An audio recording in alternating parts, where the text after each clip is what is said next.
নমস্কার বন্ধুরা, রন্ধনের বন্ধন চ্যানেল থেকে সবাইকে স্বাগতম। আজকে আবার একটা নতুন রেসিপি নিয়ে চলে এসেছি। খুব ইজিভাবে আমি আজকে একদম রেস্টুরেন্ট স্টাইলে, টেস্টের কোনো ডিফারেন্স হবে না সেইভাবে আমি বানিয়ে দেখাবো বাটার পনির মশালা। তার জন্য আমাদের কি কি লাগছে দেখে নিন। আমি এরকম কিছুটা কাজু আগে থেকে গরম জলে ভিজিয়ে রেখেছি। আর মেন লাগছে আমাদের পনির। আমি এখানে মিল্ক মিস্টের পনির নিয়েছি, আর পনিরগুলোকে এরকম ছোটো ছোটো কিউব করে আমি কেটে নিয়েছি। আর লাগছে আমাদের এরকম লাল লাল টমেটো। আমি তিনটে এরকম লাল লাল টমেটো নিয়েছি। আর নিয়েছি কাঁচা লঙ্কা, একটুখানি আদা, তিনটে মিডিয়াম সাইজের পেঁয়াজ আর রসুন। এই পেঁয়াজটাকে আমি একটা চপারের সাহায্যে চপ করে নেব। এরকম আমার কাছে একটা চপার আছে। যদি আপনাদের কাছে চপার নাও থাকে তাহলে আপনারা হাতেও ছোটো ছোটো করে কেটে নিতে পারেন। তাহলে সঙ্গে থাকুন আর দেখতে থাকুন এই রেসিপিটা আমি কিভাবে বানাচ্ছি। আশা করি তোমাদের খুব ভালো লাগবে। এই বাটার পনির মশালা রুটি, পরোটা সব কিছুর সঙ্গে খুব ভালো লাগে, ফ্রাইড রাইস। তাহলে দেখতে থাকুন। একদম রেস্টুরেন্ট স্টাইলে ঘরোয়া উপকরণ দিয়ে আমি এই বাটার পনির মশালাটা রেডি করব। আমি গ্যাসে কড়াই বসিয়ে দিয়েছি। কড়াইটা গরম হলে আমি এই টুকরো করে কেটে রাখা পনিরগুলো হালকা সটে করে দেব। নুন আর হলুদ আর একটু লঙ্কা পাউডার মাখিয়ে নেব। পনির ভাজা হয়ে গেছে। পনিরটা আমি লাল লাল করে ভেজে তুলে নিয়েছি, দেখুন এইভাবে। এবার আমি এই তেলের মধ্যেই দিয়ে দেব দারচিনি আর এলাচ। একটু ভেজে নেব। পনিরে অনেকে এরকম ভেজে গরম জলে দিলে খুব সফট হয়, কিন্তু এই পনিরটা গরম জলে দিতে হবে না। মিল্ক মিস্টের পনিরটা এমনিই খুব সফট।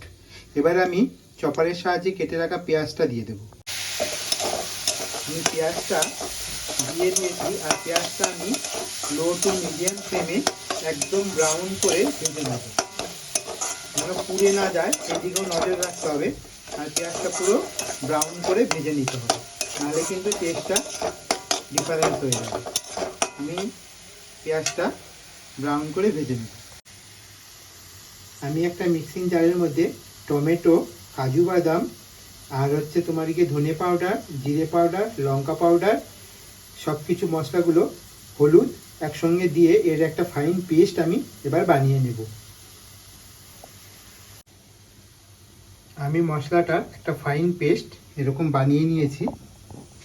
এদিকে আমাকে পেঁয়াজটা একটু ধৈর্য ধরে লাল ব্রাউন করে ভাজতে হবে, তাড়াহুড়ো করে চলবে না।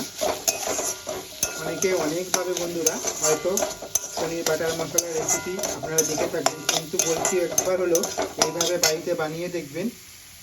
খুব সহজে আপনি বানাতে পারবেন, আর একদম রেস্টুরেন্ট স্টাইলে এবং স্বাদে।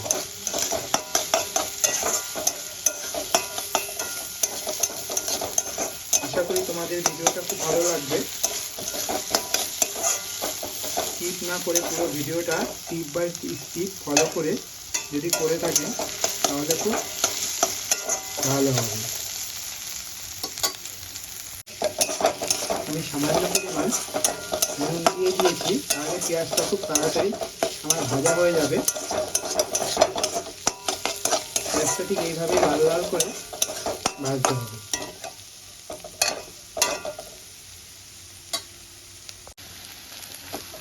পেঁয়াজটা আমার লাল করে ভাজা হয়ে গেছে।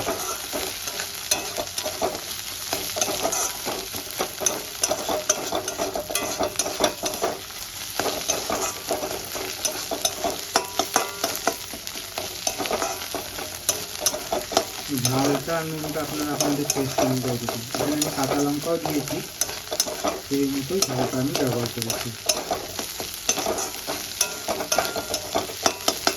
এবার আমি এই মশলার পেস্টটা বানিয়ে রেখেছিলাম সেটা দিয়ে দেবো।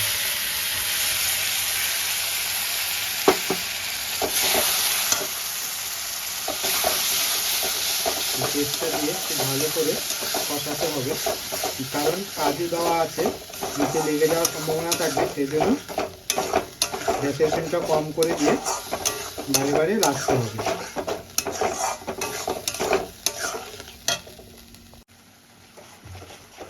মশলাটা আমি ভালো করে কষাতে থাকবো। মশলাটা কখন রেডি হবে বুঝতে পারবেন, যখন দেখবেন মশলা থেকে তেল ছাড়া শুরু হবে, তখন বুঝে নেবেন যে আপনার মশলাটা রেডি হয়ে যাবে। মশলাটা ভালো করে কষাতে হবে, তাহলে কাঁচা গন্ধ থেকে গেলে ভালো লাগবে না।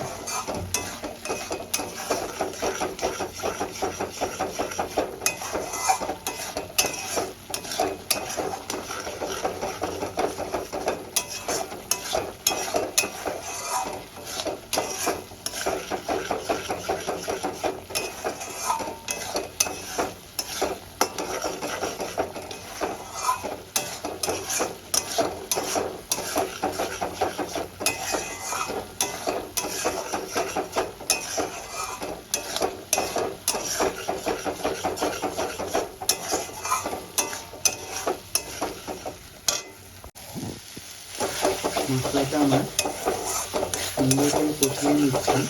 বন্ধুরা, আমরা রেস্টুরেন্টে গিয়ে কত টাকা খরচা করে এই বাটার পনির মশলা কিনে খেয়ে থাকি, কিন্তু আমরা একটু সহজ উপায়ে ঠিক ঘরেই আমরা এভাবে বানিয়ে নিতে পারি, একদম রেস্টুরেন্ট স্বাদে বা স্টাইলে, দুটোতে কোনো ডিফারেন্স হবে না। যদি তোমাদের ভালো লাগে থাকে অবশ্যই কমেন্ট করে জানাবে, আর অনুরোধ রইল একবার হলে বাড়িতে বানিয়ে ট্রাই করবে, আশা করি খুব ভালো লাগবে।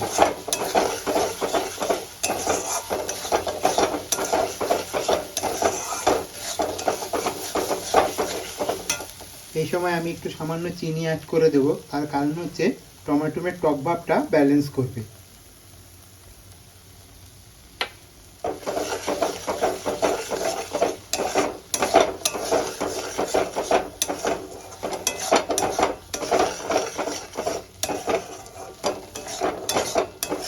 চিনি দেওয়াতে টমেটোর টক ভাবটা যেমন ব্যালেন্স করবে, তেমন কালারটাও খুব সুন্দর আসবে।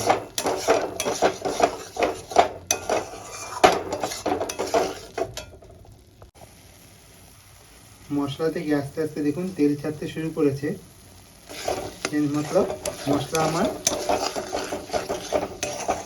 কষে গেছে। দেখুন তেল ছাড়ছে আস্তে আস্তে। যখন এরকম মশলা থেকে তেল ছাড়া শুরু হবে, তখন আপনি বুঝে নেবেন যে আপনার মশলাটা পারফেক্ট রেডি হয়ে গেছে।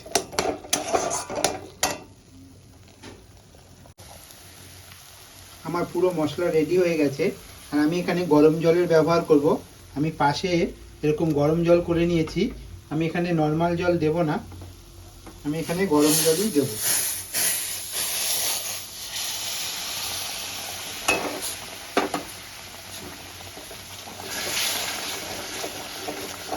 গরম জল দেওয়াতে এর স্বাদটা খুব সুন্দর আসে।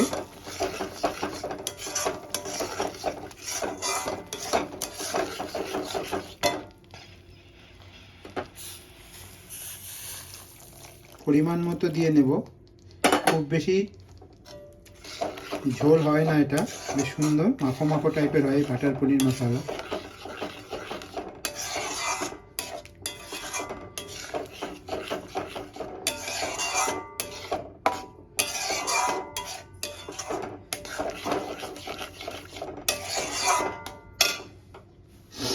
গ্রেভিটা যখন একটু ফুটে আসবে, আমি পনিরগুলো অ্যাড করে দেবো, সামান্য আর একটু জল দিয়ে দেবো।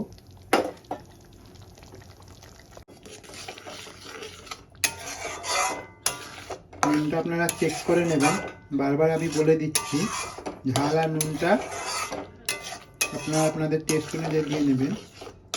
এবার আমি ভেজে রাখা পনিরগুলো দিয়ে দেবো।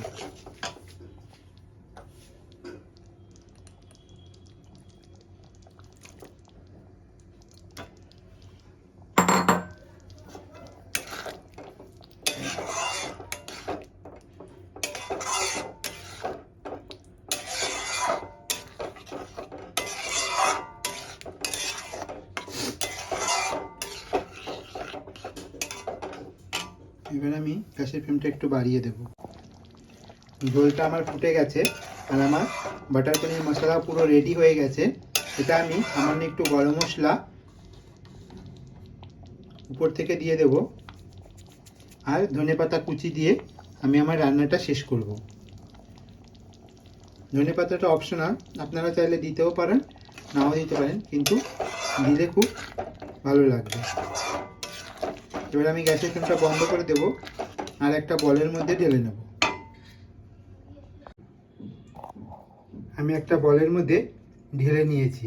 দেখুন বন্ধুরা কি সুন্দর হয়েছে আমার বাটার পনির মশালা। তাহলে কি সহজে কি চটজলদি রেডি হয়ে গেল আমাদের এই বাটার পনির মশালা। তাহলে দেখা হচ্ছে পরের এপিসোডে।